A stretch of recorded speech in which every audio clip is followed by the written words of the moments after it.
선임병들의 가혹행위와 집단폭행으로 사망한 윤일병 사건. 선임병들의 상습적으로 집단폭행이 있었고 물고문과 성고문까지 입에 담기 힘들 정도의 잔혹한 행위들이 있었습니다. 4월 한 달에만 국내 가혹행위로 적발된 인원이 3,900여 명. 지금 이 시간에도 또 다른 윤일병이 있을지도 모르는 그런 안타까운 상황입니다. 이 문제를 공식 제기한 분이죠. 군인권센터의 임태훈 소장 연결합니다. 소장님 나와 계시죠? 네, 안녕하십니까. 예. 자, 윤일병이 사망한 게 4월이었고요. 많이 알려졌습니다만은 자세히 모르시는 분들을 위해서 어떤 가혹행위들이 있었는지 다시 짚어주신다면요? 예, 사건은 4월 6일 날 있었고요. 전입원 병사를 2주만 편하게 했었고요. 2주를 딱 넘어서자마자 예. 그 구타와 가혹행위가 시작됐습니다. 약 사망하기까지 35일 동안 그 폭력에 시달렸는데요. 예. 폭력의 행위들을 보면 이유들을 보면 이런 겁니다. 말을 잘 못한다는 이유로, 어눌하게 한다는 이유로, 예. 대답을 늦게 한다는 이유로, 또는 말대답을 한다는 이유로, 예. 또는 소리를 내서 먹는다는 이유로, 다리를 전다는 이유로, 다리를 전다는 게 자기네들이 폭행해서 다리를 절었거든요. 예. 그런 이유로 또 자기가 폭행한 부분에 무릎이 부어가지고 무릎에 형체가 없는데도 불구하고 그게 또 신기하다고 또 때리고, 뭐 이루 말할 수 없이 폭행이 가해졌고요. 예. 입실한 환자의 목격자 진술에 따르면 이 병사는 지금 사실 전역하고 없습니다. 예. 이 친구가 진술을 하는데 하루에 90회 정도 맞았다 이런 얘기를 합니다. 예. 그리고 그렇다면은 사실상 거의 뭐 엄청나게 맞았죠. 그리고 잠도 안 재우고 서로 자기네들 자면서 교대로 돌아가면서 이 아이를 괴롭힌 거죠. 예. 뭐 2-3시간 동안 기마자세를 하게 만든다든지 뭐 이런 행위들을 쭉 했습니다. 뭐 치약도 짜먹이고 저는 이 수사 기록 보는 내내 굉장히 힘들었습니다. 예. 그리고 잔혹한 행위 외에도 성추행이 있었다. 성추행 여부가 아직 논란이기도 한 것 같은데요.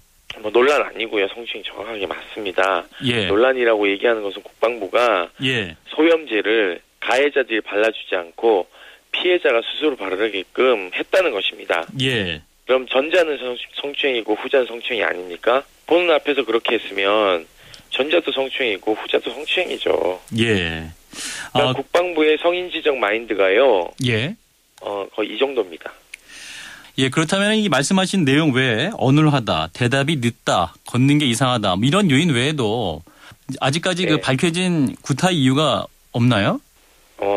그 주범인 이 병장이 네. 그 제왕적 권력을 행사했던 거죠. 그러니까 지휘관인 하사까지 거의 이 병장에게 형님 하면서 그러니까 뭐 굴복을 했는데 문제는 이 병장이 예. 자기 아버지 깡패다 이런 얘기를 했어요. 그래서 아버지가 깡패다. 네네네. 나를 이런 때리고 이런 거 알리면 니네 아버지 사업을 망하게 하겠다. 그리고 니네 어머니를 섬에 팔아버리겠다. 이런 얘기를 공공연하게 했습니다. 그러니까는 여기에 저항할 수 있는 인원이 없었고요. 예. 윤일병이 들어오기 전에 다른 친구들도 다 구타 가혹행위 당했습니다. 다른 병사들도요. 예. 그러니까는 그게 타겟이 윤일병으로 바뀐 것이죠. 나이 많은 병장이 하사에게 존대를 형님이라는 칭호를 받았고 그런 네네. 참 상상할 수 없는 그런 상황이었는데 그렇다면은 상급 부대장들에게 관리가 전혀 없었던 상태일까? 이를테면 군의관이라든지 그 본부 포대와는 거리상으로 얼마나 떨어져 있는 상태였나요? 물리적으로 많이 떨어져 있다는 게 유가족들 얘기고요. 예. 그리고 여기는 굉장히 독립부대 형식으로 좀 되어 있는 곳이죠. 예. 그러다 보니까는 여기에 의무지원관, 즉 이 하사, 공범인 이 하사가 모든 것을 관리합니다. 예. 그 병장을 형님이라 불렀던 그 하사 말이죠? 그럼요. 예. 그러니까 예를 들면은 윤일병이 소원수리함에다 소원수리하면 어떻게 되죠? 바로 그 하사가 보겠네요.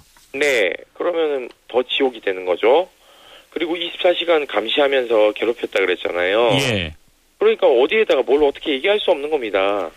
그렇다면은 이제 자대에 배치된 이후에 뭐 외부의 전화 통화도 할 수 없는 그런 상황이었나요? 할 일이 있었죠. 예. 부모님들하고 가끔씩 전화 통화하는데 그것도 감시받았죠. 그러니까 당연히 못하고, 그리고 이 부모님들이 운동에 참여하러 오시게 되었는데요. 예, 가족 참여 행사. 체육대회가 있어서 초청해서 같이 이렇게 운동회를 하는 거였는데, 예. 거기에 윤 병장이 마일리지가 모자란다면서, 못 오겠습니다. 마일리지가 뭔가요?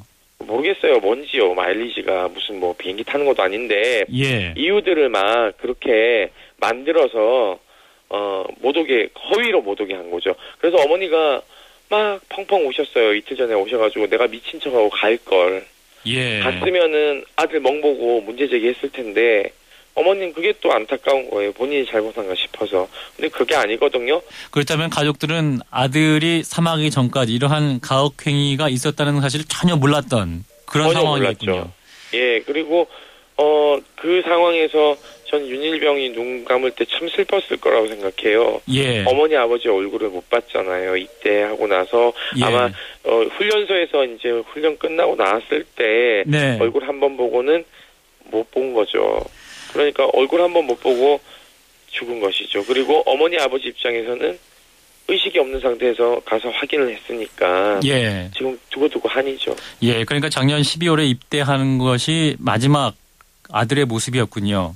네네, 그렇습니다. 그 이후에는 아들의 모습을 네. 한 번도 본 적이 네, 없고. 그러니까 살인의 고의가 그렇게 명백하게 35일 동안 있었음에도 불구하고 예. 그 단순 상해 치사로 기소를 하는 게 말이 됩니까? 예. 이거는 살인의 고의가 없었다라고 국방부는 밝히고 있습니다. 예. 하지만 사실과 다릅니다. 저희 그래서 사진 공개했어요. 예. 그럴까봐.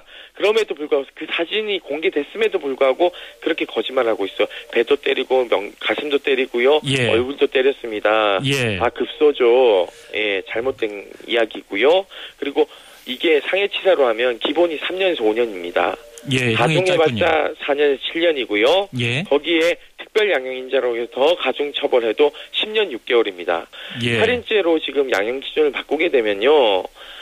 최고로 양형을 받으면은 23년 이상 무기입니다. 예. 기본이요. 쟁점은 결국 살인에 대한 고의성이 있다는 것, 이것만 입증이 된다면 그 네네. 상해치사에서 살인죄 적용이 가능하다. 이렇게 네, 볼 수 그렇습니다. 있겠군요. 네, 그렇습니다. 근데 군 네네. 검찰에서는 현재까지는 고의성이 없다. 네네. 네, 그 고의성에 대한 판단은 다시 할 수는 없는 건가요? 살인의 고의성은 이미 다 입증되는 거 아닙니까? 예를 들어서 목에 맥이 있는지, 쓰러졌는데 목에 맥이 있는지 없는지 다 예. 확인했고 산소 포화도 조사했어요. 이거는 뭐냐면은 내가 때려서 죽을 수도 있다라는 것을 의미하는 것이거든요. 때리는 순간 살인 고의성은 있는 겁니다. 네, 그리고 현재 또 논란이 되고 있는 것이 피해자가 또 다시 가해자가 됐다는 뭐 이런 상황입니다. 그러니까 네네, 그 윤일병 가혹행위에 참여했던 병장이 알고 보니까 또 과거에 비슷한 가혹행위를 당했던 사람이었다라는 내용이 있는데요. 네네네. 사실인가요? 네, 사실입니다. 타겟이 바뀐 것뿐이죠.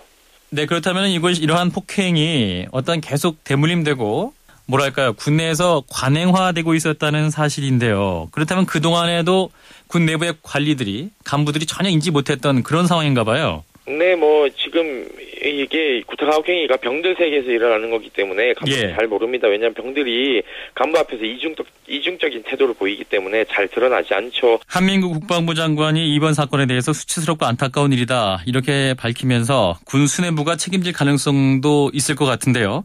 자, 어떻게 책임을 물어야 한다고 보시나요? 지휘관에 대한 징계들 더 세게 해야 되는 거죠. 대대장까지 정지 3개월 내렸는데요. 예. 그 이상으로 확대해야 된다고 봅니다. 예, 그 이상으로 어떤 네네. 징계를 확대해야 된다. 네네. 예, 마지막 결심 공판이 내일 열린다고 하는데 어떤 네네. 일을 하실 수 있는 건가요? 저희가 그 법정 감시하는 버스 운행할 겁니다. 예, 시민들의 참여도 가능하고요. 네네네. 법정 방청 모두가 가능합니다. 신분증만 있으면.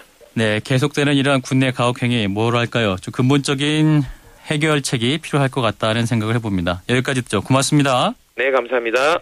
군인권센터의 임태훈 소장이었습니다.